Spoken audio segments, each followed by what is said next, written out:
я русская, и я не могу с вами свободно разговаривать. Выключите. Камераңды қосағаным бұл, түсір мынаны сенде. Выключите камеру, женщина. Здесь нельзя снимать. Түсіріп жатқан жоқ, мемлекеттік мекемеде түсіріп тұрмын. Қоңтар. Міне көрдіңдер ғой, е? Қазақша сөз білмейді, қазақша сөйлей алмайды. Таратыңдар желілерге. Барлығы көрсін, білсін мына масқараны. Бұл не шу? Мұнда не болып жатыр? Сіз осы жердің бас дәрігерісіз бе? Иә, не болды? Неге білмейсіз не болып жатқан? Мүмкін түсіндірерсіз, не болып жатыр? Мына қызыңыз, мен қазақша сөйлесем, орысша жауап береді. Мемлекеттік тіл білмейді, еще мемлекеттік жерде жұмыс істейді. Мемлекеттік тіл білмейтін адам мемлекеттік жерде қалай жұмыс істейді, соны айтыңызшы. Түсінікті. Өтінем, телефоныңызды өшіріңізші. Өшірмеймін. Надо өт, мен сізді де түсірем. Ал, мен кімді түсіретінді өзім білетін шығар, менің правам. Сіздің құқыңыз бар екенін білем, бірақ өтінем, ұят емес пе? Мәдениет сақтасаңызшы. Ұят емес пе? Сіз менің прямой эфирімдесіз. Менің оқырмандарым алдында тұрсыз. Ал айтыңыз, давай, түсіндіріңіз ал. Давай. Біріншіден, қазақша прямой эфир емес, тікелей көрсетілім деп айтыңыз.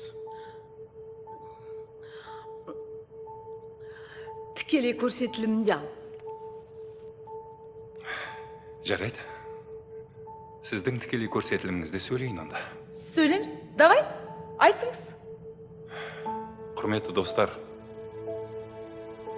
тіл бүкіл халықтың жүрегі болып табылады. Сондықтан да мемлекеттік тілді білу әрбір азаматтың міндеті. Енді? Бірақ осылай дөрекілікпен, мәдениетсіздікпен насихаттағанымыз дұрыс емес шығар. Дәл осы жағдайдан кейін Анна қазақ тілін үйреніп кетпесі анық. Үйренсін, қазақша сөйлесін. Бірінші адамды құрметтеңіз, маман ретінде сыйлаңыз. Содан кейін мініңіз болса айтыңыз. Тіл үйренсін, қазақша сөйлесін.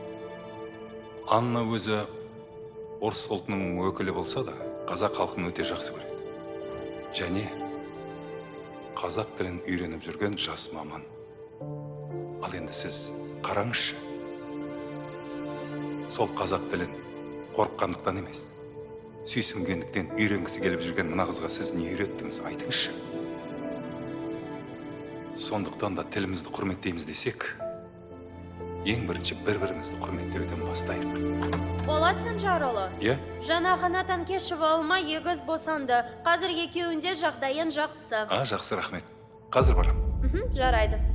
Мұна Кристина деген неміс қызының қазақ тіліне, қазақ халқына деген құрметін байқадыңыз ба? Бәрі өз уақытымен болады. Ана неміс қызы, Кристина.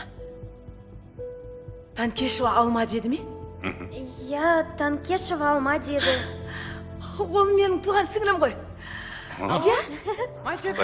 Егіз. Рахмет. Егіз туылды.